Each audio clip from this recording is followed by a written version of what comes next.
The National Weather Service in League City has issued a severe thunderstorm warning for southwestern Montgomery County in southeastern Texas, northeastern Waller County in southeastern Texas, northwestern Harris County in southeastern Texas, until 5:45 p.m. Central Standard Time.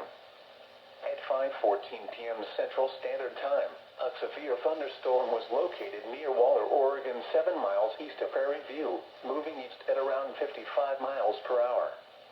Hazard, 60 miles per hour wind gusts and penny-size hail. Source, radar indicated. Impact, expects damage to roofs, siding, and trees. Locations impacted include Tomball, Pinehurst, Waller, Magnolia, and Stagecoach. For your protection, move to an interior room on the lowest floor of a building. A tornado watch remains in effect until 9 p.m. Central Standard Time for southeastern Texas.